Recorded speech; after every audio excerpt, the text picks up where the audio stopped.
So, here we are.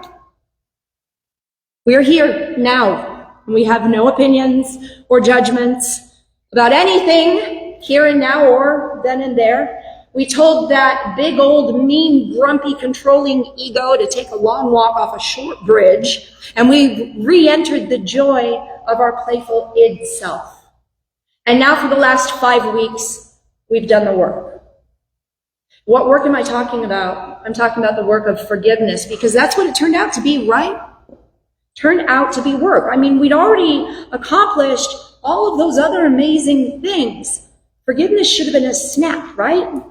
But then we learned a big secret.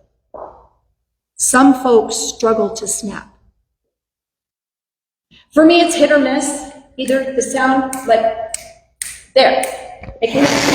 Or as by being obscured. The microphone was in front of my face.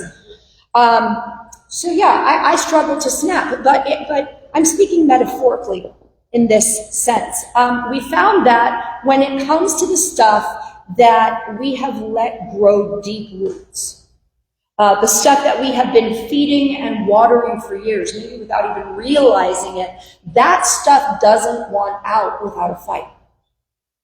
It seemed like the more that we tried to pull out that deep-rooted stuff, it reached right back at us and pulled us in. And we got stuck there. It yanked us out of the now and swiftly deposited us in the then, where nothing is happening anymore. And when that happens, try as we might, some of us have a really hard time coming back here. And I don't understand why we're that way. Why we pack all of that emotion so tightly down inside of us. We take great pains to make note of every detail so we can go back over and over and over again to re-experience it. It's a very human thing to do, right? But we need to remember we're not merely humans.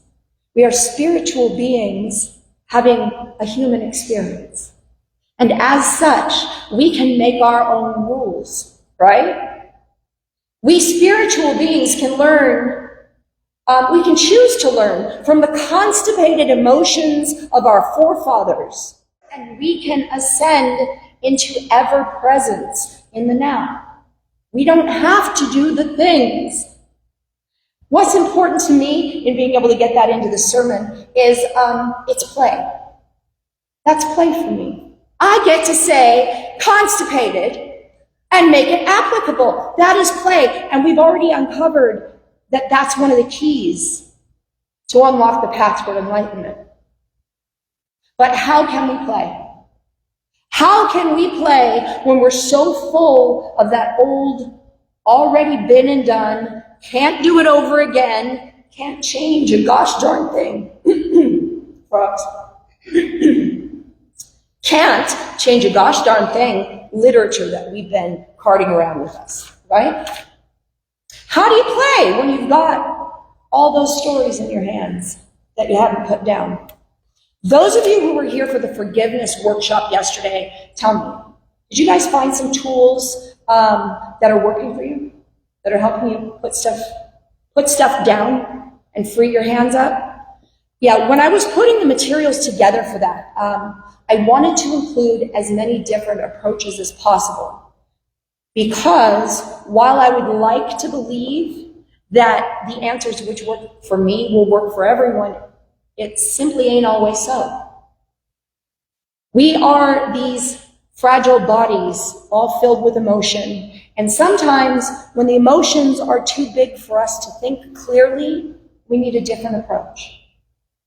The tried and true isn't necessarily true for you, and that's perfect, because that's all there is, perfection. And that's where we've got to become clear. Everything that is perfect, just as it is. And again, I am not making that grand statement out of some dogmatic regurgitation or ecclesiastical rhetoric. I am stating only what I have proven for myself. I have proven that even when things feel absolutely dreadful, and I don't think that there could possibly be a reason behind it, there always has been. There is a reason. I simply have to look for it until I find it. I have to pull the threads and find the connection in that tapestry of life. And last week I asked you to do the same. Don't take my word for any of it ever if you don't want to. Prove it to yourself. But I'm going to tell you a secret. If you seek to disprove it to yourself, you will attain that as well. I really recommend against that approach because it's easy to argue that all the ugliness and the hurt was just ugly and hurtful. It's easy to close your eyes and decide that nothing good could come of it. It's easy to argue that there is no proof of a divine hand guiding us toward good in the chaos of whatever you're experiencing. And if you disprove it to yourself with enough enthusiasm, you may have a gloaty little victory dance to look forward to. But when the dancing's done and you discover that you used up that little well of optimism you once had, you may end up with a potentially chronic case of that Eeyore syndrome that we talked about last week, because Eeyore likes feeling glum and hopeless, and it's what makes him such a joy to be around, right?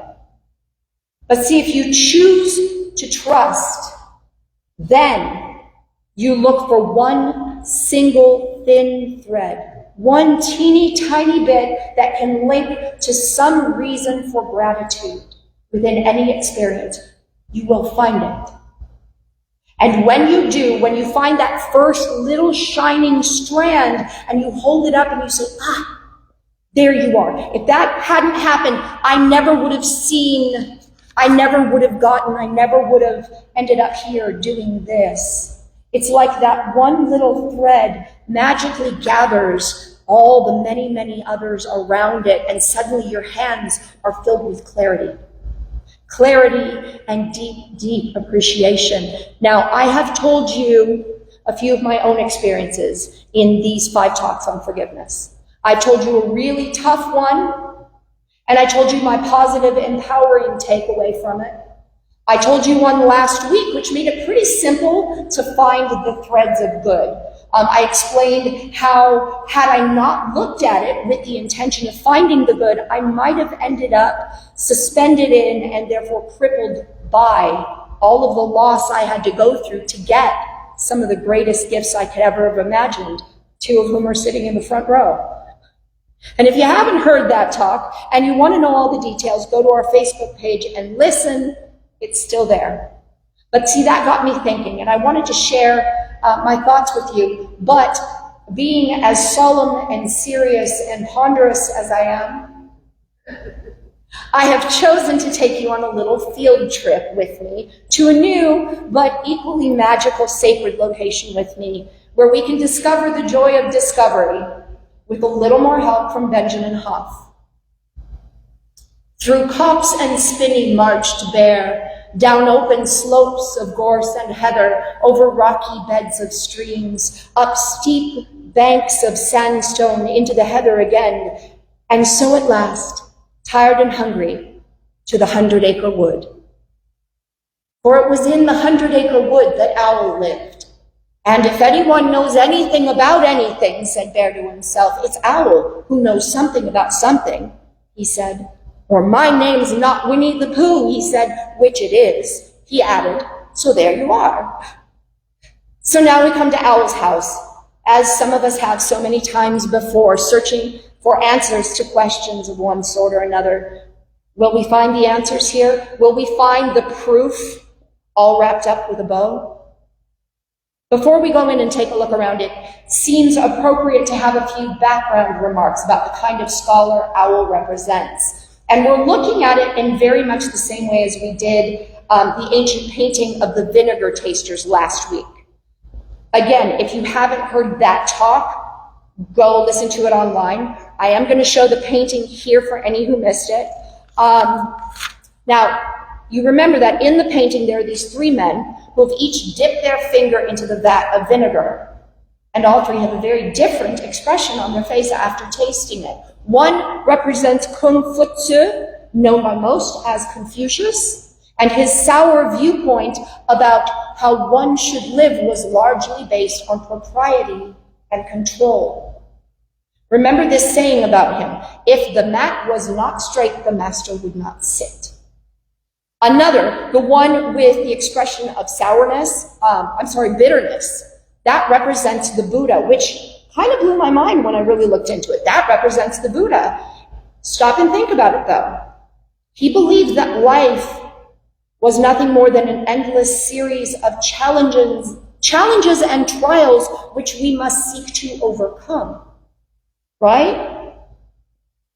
We must reach nirvana and transcend the world of dust. So the human experience was to be overcome. So he was a little bit bitter by the human experience. He wanted to arise above that. Now the third, with the smile on his face, that represents Lao-Tzu, author of the Tao Te Ching. And that predates Jesus' birth by an estimated 400 to 800 years, which is very unfortunate because I think had they met, they would have become besties. Don't you see that? Lao-Tzu and Jesus, they would have been like that. Lao-Tzu believed that everything in the universe exists with its own intrinsic inner guiding force and is therefore beautiful. To him, things only became noisy and disharmonious when we tried to force against the natural movement of all that is. Now, for today's talk, it is necessary to point out that in China, scholars were generally Confucianist in training and orientation back in the day. And therefore, they often spoke a somewhat different language from the Taoists, who tended to see Confucianist scholars as busy ants spoiling the picnic of life, rushing back and forth to pick up the bits and pieces dropped from above. In the final section of the Tao Te Ching, Lao-Tzu wrote, "The wise are not learned, the learned are not wise," an attitude shared by countless Taoists before and since. From the Taoist point of view, while the scholarly intellect may be useful for analyzing certain things, deeper and broader matters are beyond its limited reach. The Taoist writer Chuang-Tzu worded it this way. He said, "A well frog cannot imagine the ocean, nor can the summer insect conceive of ice. How then can a scholar understand the Tao? He is restricted by his own learning." And so it seems odd to me, says Benjamin Hoff, rather huffily, that in this Western portrayal of Taoist philosophy centered in Pooh Corner, owl is somehow interpreted here in the West by the scholarly owl, by the brain, the academician, the dry as dust, absent-minded professor. Far from reflecting the Taoist ideal of wholeness and independence, this incomplete and unbalanced creature divides all kinds of abstract things into little categories and compartments while remaining rather helpless and disorganized in his daily life. Give me a moment, please. That was going to get ugly. Rather than learn from Taoist teachers and from direct experience, Ben says, he learns intellectually and indirectly from books. And I love a good book, so I'm struggling here. And Ben says, since he doesn't usually put Taoist principles into practice in an everyday sort of way, his explanations of them tend to leave out some details, such as how they work and where you can apply them. But that is the sort of thing we can expect from the abstract owl. The dried-up Western descendant of the Confucianist dedicated scholar who, unlike his noble but rather unimaginative ancestor, thinks he has some sort of monopoly on, "What's that?" Who interrupted, bringing me back to alertness. Because if I'm being completely honest, I started tuning out Ben's woeful analysis of Western blah, blah, blah a few sentences in. "What's what?" Ben answered Pooh. That what you just said, the Confucianist desiccated scholar. Well, let's see. The Confucianist desiccated scholar who studies knowledge for the sake of knowledge and who keeps what he learns to himself or in his own small group, writing pompous and pretentious papers that no one else can understand rather than working for the enlightenment of others. "How's that?" says Ben. "Much better," said Pooh. Owl is about to illustrate the Confucianist desiccated scholar, Ben said.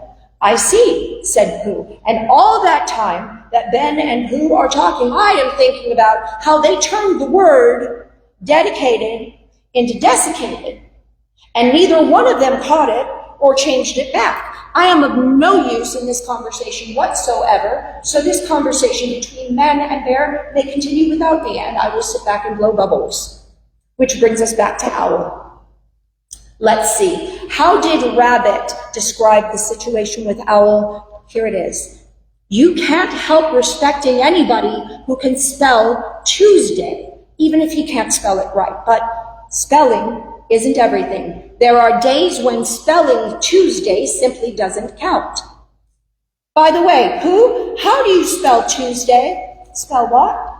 Said Pooh. Tuesday, you know, Monday, Tuesday. My dear Pooh, said Owl. Everybody knows that it's spelled with a T-W-O. Is it?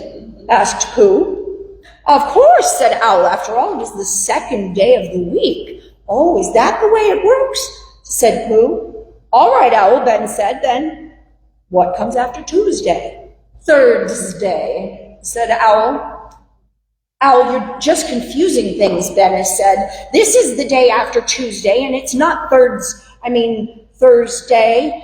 Then what is it? Asked Owl. It's today, squeaked Piglet. My favorite day, said Pooh. Benjamin and I agree. We wonder why scholars don't think much of it. Today is the favorite day. Perhaps they don't think of it because they confuse themselves thinking about other days so much. Ben clears his throat and says, now, another annoying thing about scholars is that they're always using big words that some of us just can't understand, to which I immediately said, ouch, because I like my words, and I said so, and he replied, pardon, present company excluded. Well, said Owl, the customary procedure in such cases is as follows. What does crust-a-money proceed cake mean? Said Pooh. For I am a bear of very little brain, and long words bother me. Present lady company excluded. Thank you, Pooh Bear, I said. It means the thing to do, said Owl. Well, as long as it means that, I don't mind, said Pooh humbly. But sometimes the knowledge of the scholar is a bit hard to understand because it doesn't match up to our own experience of things, said Ben. In other words, knowledge and experience do not necessarily speak the same language. But isn't the knowledge that comes from experience more valuable than the knowledge that doesn't? It seems fairly obvious to some of us that a lot of scholars need to go outside and sniff around, walk through the grass, talk to the animals, that sort of thing. Lots of people talk to animals, said Pooh. I talked to a peacock. His name is Lloyd, I said. With 2 L's, Pooh added. Not very many listen like you, though, he said. That's the problem. I nodded. Ben continued, in other words, you might say that there is more to knowing than being correct. Quite often, struggling like a scholar over relatively unimportant matters can make one increasingly confused. Pooh described it quite accurately in a poem. He said, on Monday, when the sun is hot, I wonder to myself a lot. Now, is it true or is it not that what is and which is what? On Tuesday, when it hails and snows, the feeling on me grows and grows that hardly anybody knows if those are these or these are those. On Wednesday, when the sky is blue and I have nothing else to do, I sometimes wonder if it's true that who is what and what is who.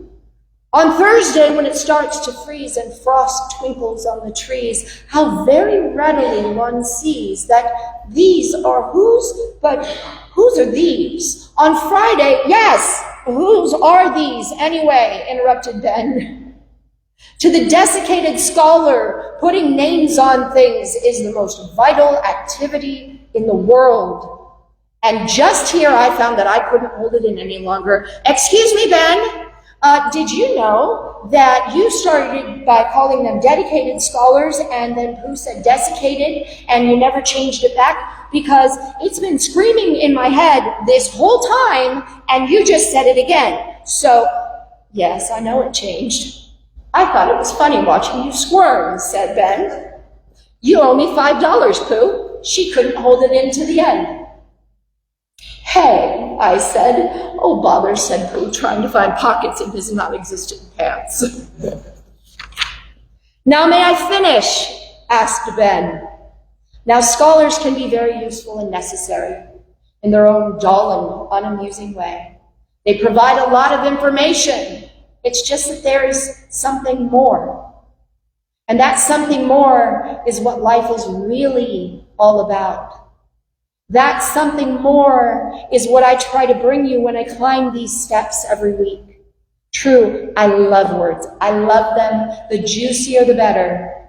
And if I'm not paying attention to being as clearly understandable to as many people as I can sometimes use really big ones, as they pointed out so clearly to me.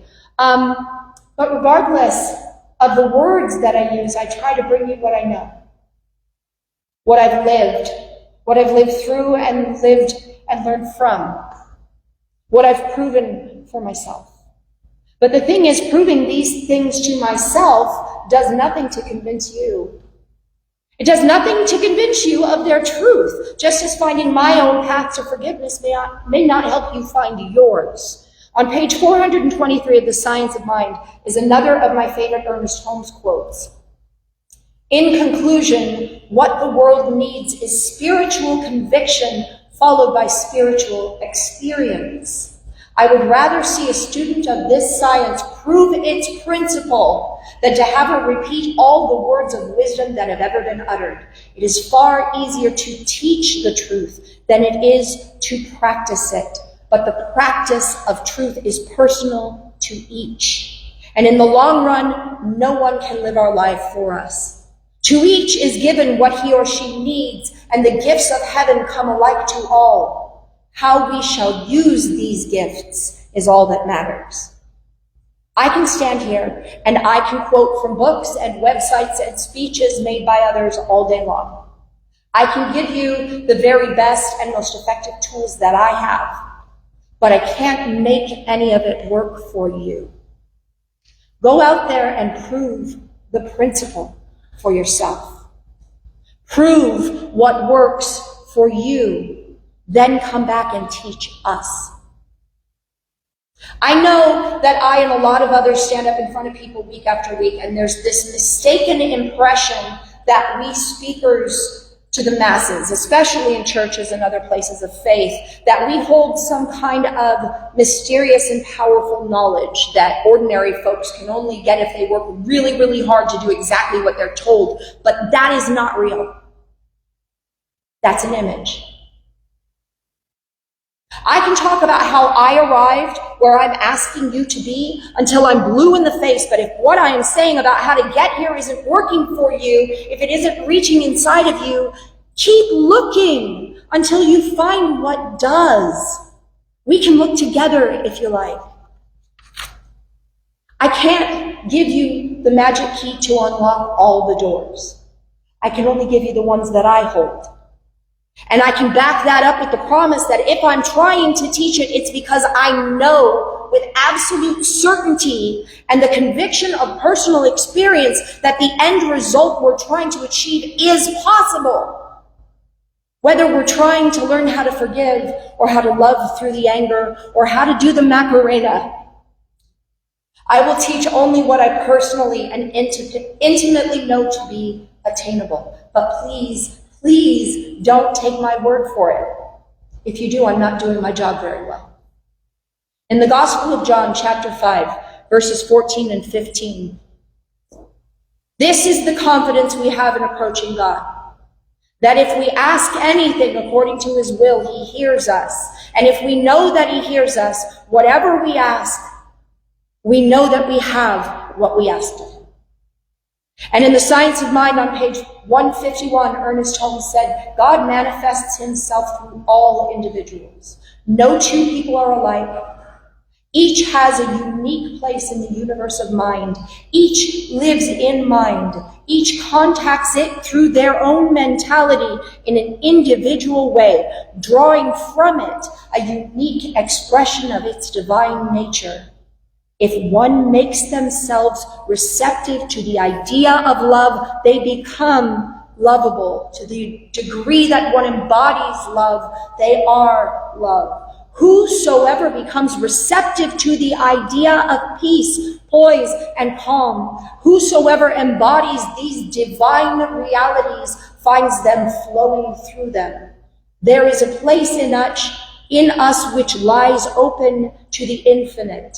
But when the Spirit brings its gift by pouring itself through you, it can only give to us what we take. Sometimes I can point at a door, and I can hand you a key that helped me unlock it, but sometimes the key that works in my own hand may not work in yours. So ask for your key. Become open to allowing divinity to use your hand to turn it, then come back and show us how it worked. I don't have all the answers, but we do. Collectively, we do. Together, never lose sight of that truth. Now I'm going to ask some of my volunteers in the music department to give me a hand. I have a little gift for all of you. A couple of them, actually. The first is a letter. I'd like you to pin it up where you can see it. There's a quote on there that I would like you to memorize. And I'd like you to be able to pull it out of your hat and use it whenever you need it. Because I think we'll find that we need it more often than not.